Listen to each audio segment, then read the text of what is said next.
நேயர்களுக்கு என் அன்பான வணக்கம். நான் உங்கள் அட்சய லக்ன பத்ததி ஜோதிடர் மோனிகா ராஜ்கமல், சேலம் மாவட்டத்தில் இருந்து.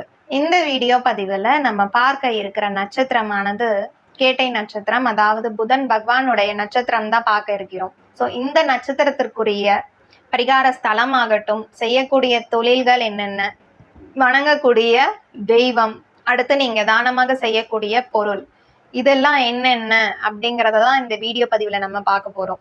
முதல்ல என்னென்ன தொழில்கள் அப்படிங்கிறத பார்த்துடலாம். இசை வல்லுநர்கள் ஆகட்டும், கிரிமினல் வழக்கறிஞர்கள் ஆகட்டும், தொழிற்சங்கம் தலைவர்கள் ஆகட்டும், மனநல மருத்துவர் ஆகட்டும், இந்த ஹெல்ப்லைன்ல வேலை செய்யறவங்க, அதாவது 108 இந்த 100 இதெல்லாம் கஸ்டமர் சர்வீஸா வேலை செஞ்சுட்டு இருப்பாங்க. ஸோ அவங்களுக்குமே இந்த துறை இந்த நட்சத்திரம் போச்சுன்னா தாராளமாக இந்த துறையில போய் சேர்ந்துக்கலாம். அதே சமயம் அமானுஷ்ய விஷயங்கள்ல ஈடுபட்டு இருக்கவங்களுக்கு இந்த கேட்டை நட்சத்திரம் அப்படிங்கிறது பொருந்துது. நடிகர்கள், நிகழ்ச்சி தொகுப்பாளர், பத்திரிகையாளர்கள், இப்போ ஒரு ஆங்கரிங்கே பண்றாங்க அப்படின்னா கண்டிப்பா இந்த கேட்டை நட்சத்திரம் அப்படிங்கிறது இதுல இருக்குன்னு சொல்லலாம். ஆங்கரிங் பண்ணிட்டு இருக்கவங்களுக்கு பாருங்க, கண்டிப்பா கேட்டை நட்சத்திரம் ஏதோ ஒரு விதத்துல லிங்க் ஆயிருக்கும் அவங்களுடைய ஜாதகத்துல எடுத்து பார்த்தோம்னா. ஸோ கடற்படை சம்பந்தப்பட்டதும் இதுல அடங்குதுன்னு என்று சொல்லலாம். இராணுவம், காவல்துறை சம்பந்தப்பட்டது, இசை வல்லுநர்கள் சம்பந்தப்பட்டது. ஸோ இது எல்லாமே இந்த கேட்டை நட்சத்திரத்திற்குரிய தொழில்கள் தான். ஸோ இப்ப பரிகார ஸ்தலம்னு பார்த்தோம்னா, தஞ்சாவூர்ல இருந்து கும்பகோணம் போற வழியில வரதராஜ பெருமாள் என்ற கோவில் அமைஞ்சிருக்கு. ரொம்ப பழமையான கோவில்னு சொல்லலாம். ஸோ இந்த கோவிலுக்கு கேட்டை நட்சத்திரத்துல போயிட்டு வந்தீங்கன்னா அப்படி ஒரு சிறப்பான பலனை அந்த பெருமாள் என்று சொல்லக்கூடியவர் அள்ளி கொடுப்பார் அப்படின்னு சொல்லலாம். அதே சமயம் நீங்க தினமும் வணங்க வேண்டிய தெய்வம் எடுத்துட்டீங்கன்னா, புதன்கிழமையில கண்டிப்பா பெருமாள் கோவிலுக்கு போயிட்டு வாங்க. உங்களுக்கு பலன் அப்படிங்கிறது இரட்டிப்பாக கிடைக்கும். தொழில்ல இருக்கிற தடைகள் ஆகட்டும், பிரச்சனைகள் ஆகட்டும், அனைத்துமே தீர்ந்துவிடும் என்று சொல்லலாம். அடுத்து நீங்க தானமாக செய்யக்கூடிய பொருள் என்ன?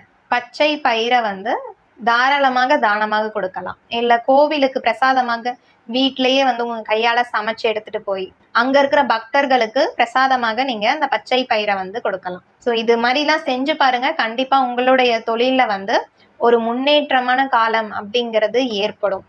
ஸோ உங்களுடைய அட்சய லக்ன பத்ததி லக்னத்துல இந்த கேட்டை நட்சத்திரம் இருக்குதான்னு பாருங்க. அதே சமயம் தொழில் ஸ்தானத்துல கேட்டை நட்சத்திரம் சம்பந்தப்பட்டிருக்கான்னு பாருங்க. கண்டிப்பா இது எல்லாமே சம்பந்தப்பட்டுச்சுன்னா தொழில் ஸ்தானாதிபதியும் நல்ல இடத்துல அமர்ந்திருக்கணும். ஸோ அப்பதான் உங்களுக்கு தொழில் சம்பந்தப்பட்ட விஷயங்கள் யோகமாக இருக்கும். இல்ல தொழில்காரகனே நல்லா அலங்கும் போது நீங்க சுய தொழில் அப்படிங்கறது ஆரம்பிக்கும் போது அவ்வளவு ஒரு சிறப்பான பலன்களை கொடுக்க மாட்டாரு. ஏதோ ஒரு பிரச்சனை, தடை, கடன், இல்ல வேலை செய்யறவங்களால பிரச்சனை, பார்ட்னர்ஷிப்பால பிரச்சனை, இந்த மாதிரி சின்ன சின்ன பிரச்சனை எல்லாம் மாட்டிக்க வேண்டிய சூழ்நிலை ஏற்பட்டுடும். ஸோ ஒரு முறை ஜாதகம் பார்த்து விட்டு நீங்க தாராளமாக தொழில் அப்படிங்கறது துவங்கலாம். ஸோ அட்சய லக்ன பத்ததி முறையில நான் ஜாதகம் பார்த்துட்டு வந்துட்டு இருக்கேன். ஸோ இதுக்கு முன்னாடி பல வருடங்களாக பாரம்பரிய முறை ஜோதிடராகவும் இருந்தேன். ஸோ ஆன்லைன் கன்சல்டேஷனும் பண்ணிட்டு இருக்கேன். ஸோ ஆன்லைன் கன்சல்டேஷன் வேணும்னு நினைக்கிறவங்க ஸ்கிரீன்ல இருக்க என்னுடைய கான்டாக்ட் நம்பருக்கு கால் பண்ணி தகுந்த கட்டணம் செலுத்தி விட்டு உங்க அப்பாயின்மெண்ட்டை ஃபிக்ஸ் பண்ணிட்டு நீங்க தாராளமாக என்கிட்ட ஜாதகம் பார்த்து கொள்ளலாம். இல்ல நேரடியா வரணும் அப்படின்னு நினைக்கிறவங்க சேலம் மாவட்டத்துல தான் இருக்கேன். ஸோ தாராளமா அவங்களும் கான்டாக்ட் பண்ணிட்டு கண்டிப்பா முன்னாடியே என்கிட்ட தெரிவிச்சிடணும், இந்த மாதிரி வரேங்க ஜாதகம் பார்க்கன்னு. கன்சல்டேஷன் வாங்கிட்டு நீங்க ஜாதகம் பார்க்க வந்துருங்க நேர்ல. ஸோ வரும்போது பாத்தீங்கன்னா உங்க ஜாதகரோட பெயர், பிறந்த தேதி, நேரம் இது மட்டுமே போதுமானது. ஜாதக நோட் இருக்கணும்ன்ற அவசியம் இல்லை. நன்றி, வணக்கம்.